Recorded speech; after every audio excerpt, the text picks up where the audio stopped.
You picked the wrong planet, Scourge. The Autobots will defeat you. That is a promise.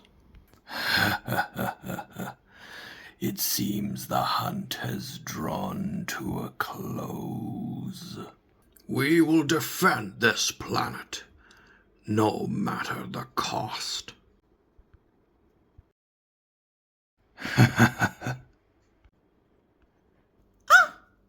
For today, in the name of freedom, we take the battle to them.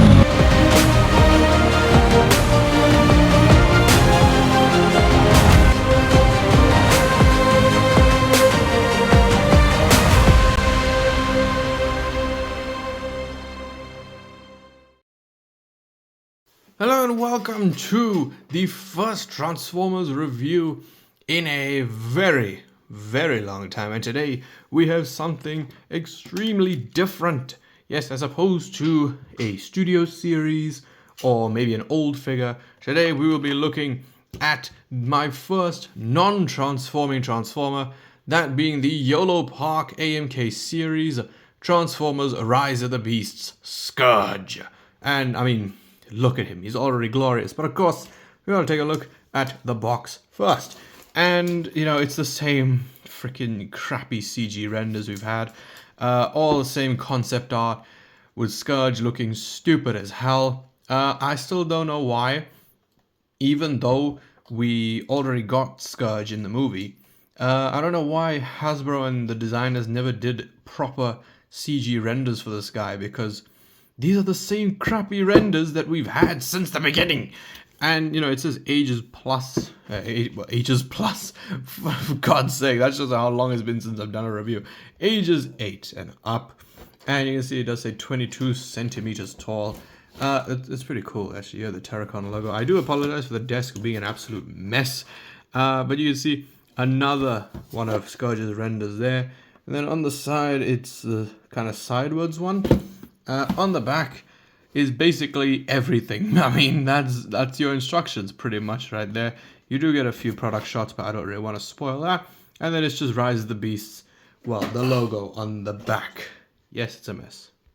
So anyway, here is Scourge. I was about to say in his robot mode. Obviously, this is robot mode. And yeah, I got this guy for Christmas last year. And of course, there's only one reason I got this dude. And that is because there is no really good, really accurate transforming version of Scourge, and I really do love his design. And you know, I don't regret my decision at all with this guy. So I mean, come on, just look at the detail and the sculpting on this dude. He looks so cool. I mean, look at that head. If it decides to focus. There you go. Just look at that Terracon logo. It is absolutely beautiful. And of course, you know, we gotta look at it. I'll just do it now. There it is. Oh god, the unmasked face is really horrifying. Very Ultron-esque. You know, I don't know if that was intentional, but yeah, you can see it very much looks like Ultron. I love the detail in the chest. It just like, especially these little, like, I initially thought they were meant to be ropes, but I guess since they're silver, they're meant to be chains. That's really cool. You do have some nice, you know, things picked out in red there. The shoulder pads are absolutely glorious, because on the Studio Series 1, the shoulder pads are essentially, I mean, it's not a bonnet, but you know, like that front area of the truck. They're not the ones in the movie like this one. And you can see he does have the logos. He has the emblems all along his arms. And the reason why I find this fascinating is because this isn't Hasbro that's done this.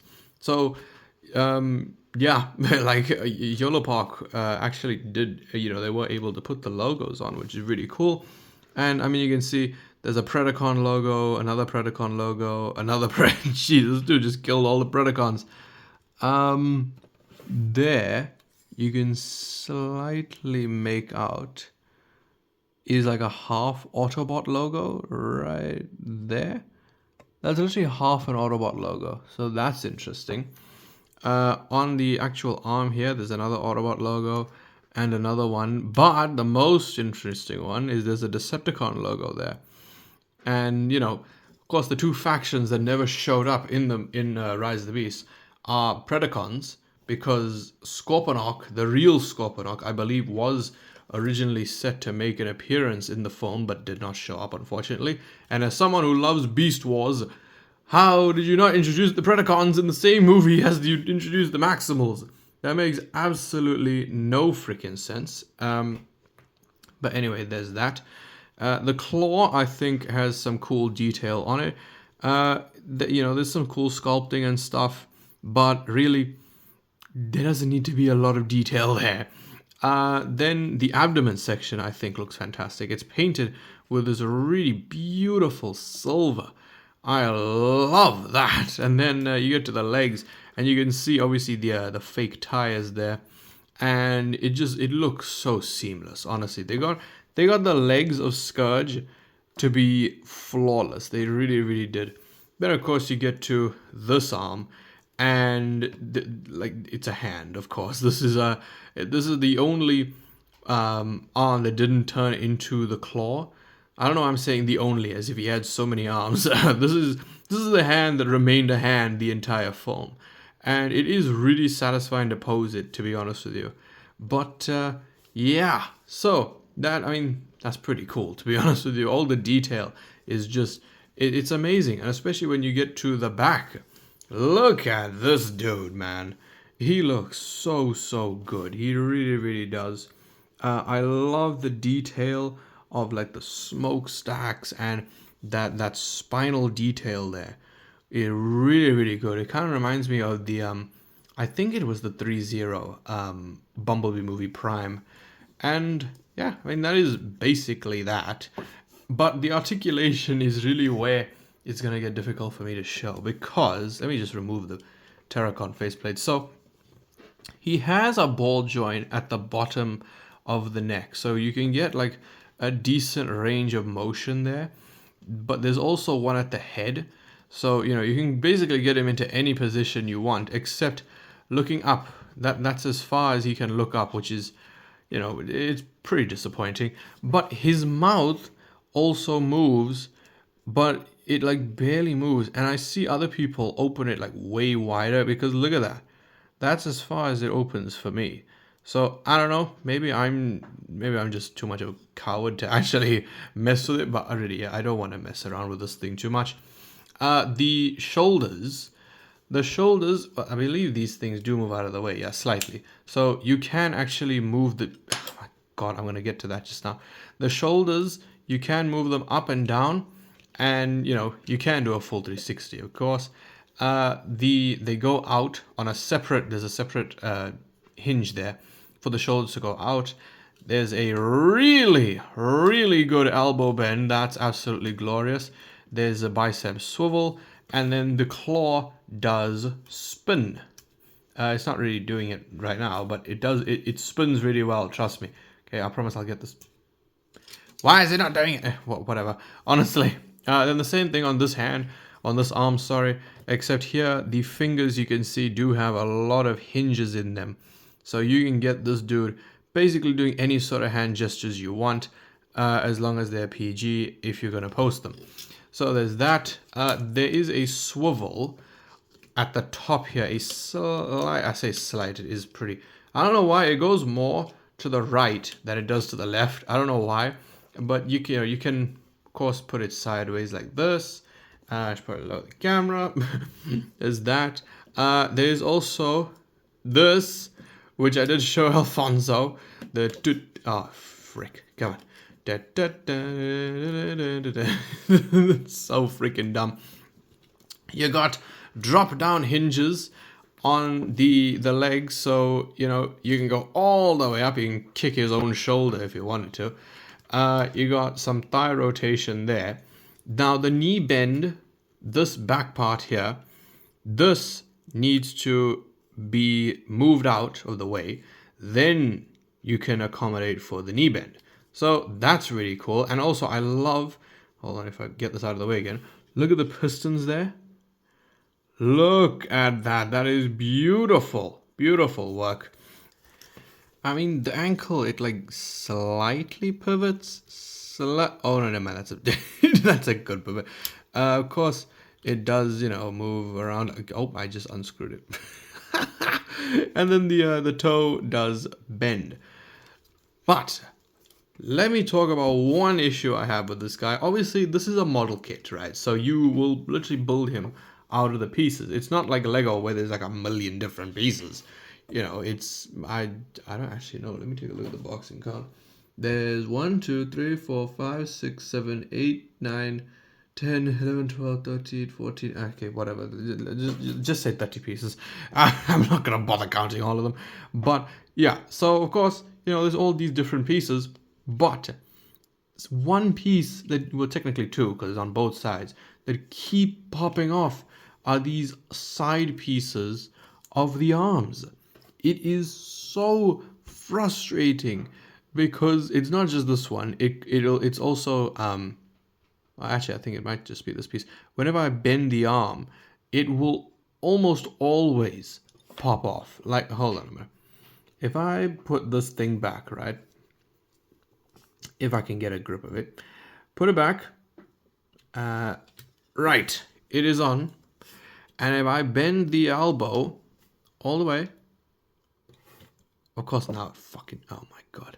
But yeah, let's just get into this guy's accessories. So, putting him off in the back and moving down here. We of course have the Terracon faceplate, which really this should not be the accessory. But instead the accessories that we do get are, starting off from the smallest going to the biggest, not that size matters, is this.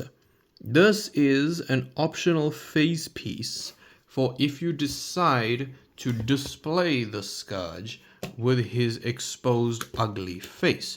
Because of course you have that giant hole just smack dab in the middle of it. And yeah, by the way, that is freaking terrifying, okay? That is haunting to anybody, really. But you can take this, plug this one on, if I can even get it there. And there you go. There is Scourge with his with his really messed up face, and I love that. I think that looks absolutely glorious. But to me, that is like infinitely more terrifying. There's that. Then there is his sword. I have no clue why I'm doing it this way. Just yeah. There we go. Then there's his blade, and oh boy, this thing is pointy. It's not the sharpest thing in the world. It's not like third party, like unique toys, things like that. But it is really, really good. I love the details on this thing. All the cracks and stuff. It is symmetrical, actually. It's the same markings on both sides. And basically, you just take this, and this peg will go into that slot. And there you go. Now Scourge has his arm blade, and he is ready to kill some bumblebees. And holy crap, honestly, if Scourge looked like that in the movie, that would be bloody horrifying, man. But yeah, there's that. And then the final accessory is, come back down, is his cannon. Now, of course, the cannon does, it changes, right? And actually, hold on a minute. Okay, never mind, I'm an idiot. I don't know why I thought he came with another claw, like a less articulated one. But here, this is obviously the cannon, and you can see that these parts, as they are made up of Scourge's claw. And, honestly, if you wanted to, you could just keep this like this and have it be like a little minion thing. But how this is meant to be implemented, and I will just give an issue of warning with this, because it has happened where I've actually popped the pin out of its place. So really, when you take this claw off, make sure that you grab it at the base and then pull it, and just make sure that nothing falls out. Then you take this bit and you push it on, right? Raise the camera. Raise it up, and then just close it around the fist. And there you have it. There is Scourge with his weapon. And look, I know this is how it looked in the movie, but I think that I found a way better way of having it. Which, by the way, even that honestly doesn't look horrible. But I think that I found the best way of doing it. And just in the time it took me to do that, another piece fell off. But yeah, I think that I found the best way, if the camera would actually focus on it. Hello. It really ain't that difficult. So, what I think looks cool is to put this cannon there, wrap it around, and then close the claws around the cannon. And look at that. Tell me that that does not look like 5 times better. I really, really like this because it does really remind me of the Decepticons, like mainly Barricade, especially his weapon in Dark of the Moon. I love this. That is such an awesome shot, and actually, hold on a minute. That's like a thumbnail shot right there. Look at that. Dude, that is so cool. That is awesome, dude. Scourge, you are just so badass. One last complaint I will have before we move on to the size comparison is that the one claw there on his claw arm is very loose. Not very loose. It's not like ridiculously loose, but that is just a QC issue.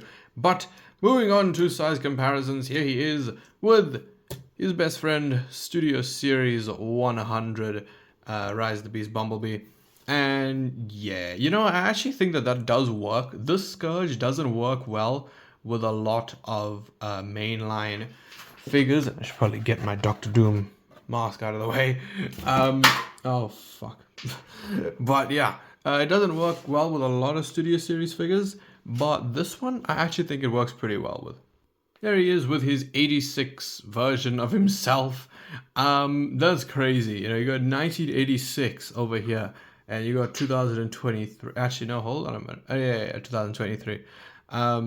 Yeah, that's just so cool, man, seeing how Scourge has evolved since then. But I love how he's kept his little goatee. I know it's dark and you can't really see it, but I love his little goatee. And, just because he's another tall, dark colored Transformer who I've gotten out, there he is with the Studio Series version of the Fallen. And yeah, the Fallen is taller, but come on, man. This Scourge, I think, is just so freaking badass. So yeah, that is my review of the Yolopark Transformers Rise of the Beasts Scourge. I think that this guy is absolutely amazing. I know that there is the AMK Pro version, which does come with a regular left hand for him, so you don't have to keep the claw on all the time. But I really, really do like this guy. Apart from the minor inconveniences like his arm pieces falling off occasionally, the one claw being looser than I would like, I think that this is it's the best Scourge that you're gonna get. Like, apart from the AMK Pro one, which is $60, this, for being half the price, and really, what are you missing? An arm, some lights, and the base. I think that for half the price, this is absolutely fantastic. He's fun to handle, he's a lot of fun to play with, and the detail is just unmatched. And of course, because he doesn't transform, it really allowed Yolopark to just put all their effort into the robot mode. And it just looks so good. The detail, the paint, it looks fantastic. I love just looking at him. Because of course, since he can't transform, looking at him and, just posing him is really the best you can do. And I think as far as posing goes, he's fantastic. As far as the detail goes, he's even better. And honestly, just for the detail alone, I think that completely makes up for the fact that he can't transform.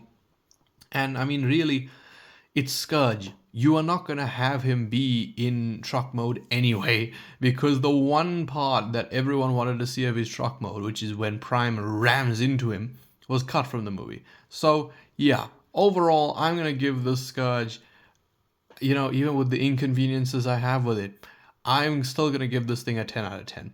I think as far as an accurate version of Scourge from Rise of the Beast goes, unless you're willing to pay double the price, this is the best one that you could possibly ask for. And that is it, ladies and gentlemen. That has been my review of the Yolopark Transformers Rise of the Beast Scourge. Please let me know your thoughts on this guy down in the comment section below.